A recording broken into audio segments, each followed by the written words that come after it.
તારીખ 17-18-19 વાદળો આવશે, તારીખ 22 થી 26 વાદળો આવશે અને વાદળો સાથે સાથે વિષમ હવામાનની વિપરીત અસર છે એ લગભગ જીરા જેવા પાકો અને ઘઉં જેવા પાકોમાં અસર થઈ શકે. ગરમીની વધઘટથી ઘઉંમાં દાણો પૂરતો પડી જવાની શક્યતા રહે. પરંતુ ઉલ્લેખનીય છે કે આ નબળા વેસ્ટર્ન ડિસ્ટર્બન્સ સાથે સાથે પવનનો જોર રહેશે. લગભગ ગાંધીનગરના આજુબાજુના ભાગોમાં તો આજથી જ પવન રહેશે, પરંતુ તારીખ 17-18-19 કેટલાક ભાગમાં પવનનું જોર 20 કિલોમીટર ઉપરનું રહેવાની શક્યતા રહેશે. કોઈ ભાગમાં 18 કિલોમીટર રહેવાની શક્યતા રહેશે. પરંતુ ઉત્તર ગુજરાતના ભાગોમાં અને પૂર્વ ગુજરાતના ભાગોમાં અને કચ્છના ભાગમાં પવનનું જોર વધારે છે. કચ્છના ભાગમાં પવનનું જોર ક્યારેક 22-23 કિલોમીટર જેવું રહી શકે છે અને પશ્ચિમ સૌરાષ્ટ્રના ભાગોમાં પણ પવનનું જોર રહેશે. તો વાદળછાયું વાતાવરણ કેરીની મજા બગાડી શકે છે. માર્ચમાં પણ હવામાનમાં પલટો આવશે. માર્ચમાં વાદળો આવશે, ઘણા ભાગમાં માવઠું થઈ શકે છે. વાદળછાયું વાતાવરણ, કમોસમી વરસાદ થશે. વાતાવરણના પલટાથી આંબાના પાકમાં અસર થઈ શકે છે. વારંવાર આવતા નબળા પશ્ચિમી વિક્ષેપ ચિંતાનો વિષય. નબળા પશ્ચિમી વિક્ષેપથી ચોમાસા પર અસર. તો માર્ચ બાદ ગરમીનો જોરદાર રાઉન્ડ શરૂ થશે. માર્ચ માસમાં હવામાનમાં ઘણા પલટા આવશે અને માર્ચ માસમાં પણ વાદળવાયુ અને ક્યાંક કમોસમી વરસાદ થવાની શક્યતા રહેશે.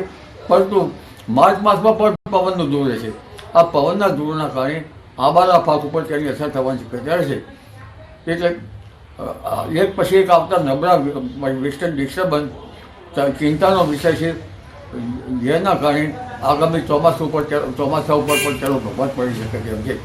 પરંતુ આગામી સમયમાં ગરમી જોરદાર પડશે અને આ ગરમીના કારણે લગભગ ચોમાસું કંઈક સારું થવાની ધારણા કરી શકાય, પરંતુ ઉપલાલી ઉપર વાદળો ઠરે તો મહેસાણા જિલ્લામાં શિયાળુ પાકના વાવેતરમાં નોંધપાત્ર વધારો થયો છે. ઘઉં, રાયડો, જીરું સહિતના પાકોનું વાવેતર શિયાળામાં કરવામાં આવતું હોય છે. સારા વરસાદ અને ઠંડીના કારણે 7,000 હેક્ટરમાં વધુ વાવેતર થયું છે. તો ગત વર્ષે 1.85 લાખ હેક્ટર જમીનમાં વાવેતર થયું હતું, જ્યારે આ વર્ષે 1.92 લાખ હેક્ટર જમીનમાં વાવેતર થયું છે. ગત વર્ષે ઘઉંનો સારો ભાવ મળ્યો હતો, ત્યારે આ વર્ષે પણ ખેડૂતોએ ઘઉંનું વાવેતર કર્યું છે અને સારા ભાવની આશા રાખી રહ્યા છે. મારું એવું કહેવું છે કે ગત વર્ષે પણ સારું જ ઉત્પાદન થયું હતું ઘઉંમાં, અને આ વર્ષે મારું એવું કહેવું છે કે આ વખતે સારું એવું ઠંડીનું મોજું પકડાણું રવિ પાકની અંદર. સારો એવો રાયડો, એરંડાની ખેતી પણ ખૂબ જ સરસ છે અને ગયા વર્ષે ઘઉંમાં સારો એવો ભાવ વધારો મળ્યો. ગત વર્ષની આપણે વાત કરીએ તો 1,85,599 આપણું વાવેતર હતું હેક્ટરમાં, અને ચાલુ સાલે જો વાત કરીએ તો 1,92,988 વાવેતર થયું છે. એટલે આ વર્ષે આપણું વાવેતર વધ્યું છે, જેમાં મુખ્યત્વે ઘઉં અને તમાકુ જેવા પાકોનું વાવેતર વધ્યું છે. એટલે કે સારો વરસાદ આ વખત જે થયો છે તેના કારણે આપણને સારું રવિ સિઝનમાં ઘઉં તમાકુનું વાવેતર વધારે થયેલ છે. તો સુરતના માંગરોળના ચકચારી ગેંગરેપ કેસમાં કોર્ટે 2 આરોપીઓને દોષિત જાહેર કર્યા છે. 4.5 મહિના અગાઉ નવરાત્રી સમયે કોસંબા પોલીસ સ્ટેશન વિસ્તારમાં સગીરા પર થયેલા ગેંગરેપ કેસમાં કોર્ટે ઝડપી ટ્રાયલ ચલાવી માત્ર 130 દિવસમાં ચુકાદો આપ્યો છે. આ ઘટનામાં કુલ 3 આરોપીઓને પોલીસે ઝડપી પાડ્યા હતા, જેમાં એક આરોપીનું મૃત્યુ થયું હતું, જ્યારે 2 આરોપીને દોષિત ઠેરવ્યા. બંને આરોપીઓને સોમવારે સજાનું એલાન કરવામાં આવશે. આ કેસ માટે 50 ખાસ અધિકારીઓ અને કર્મચારીઓને ફાળવવામાં આવ્યા હતા. 15 દિવસમાં 3000 પાનાની 4 થી વધુ ફાઇલ કરવામાં આવી હતી. તો કોર્ટ દ્વારા 2 આરોપીને દોષિત જાહેર કરાયા.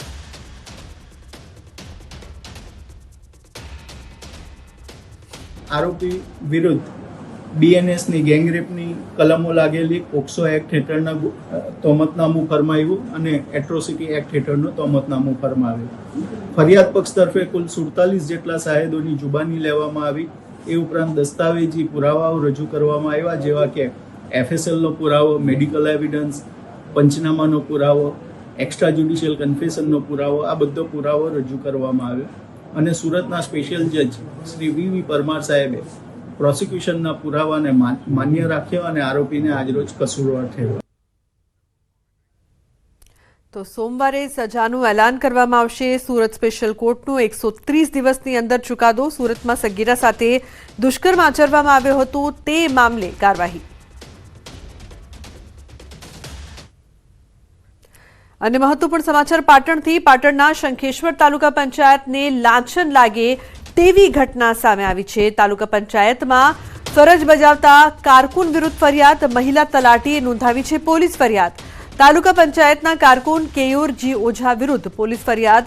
મહિલા તલાટી રજા પર હોવા છતાં કારકુન ફોન કરી ખોટી રીતે હેરાન કરતો હોવાની ફરિયાદ. તો કારકુને મહિલા તલાટીની ફોન કરીને ધમકી આપ્યાની ફરિયાદ છે. દ્વિઅર્થી સંબંધ રાખવા માંગણી કરી હોવાની ફરિયાદમાં ઉલ્લેખ. મહિલા તલાટીએ કારકુન વિરુદ્ધ વિરમગામ ટાઉન પોલીસ મથકે નોંધાવી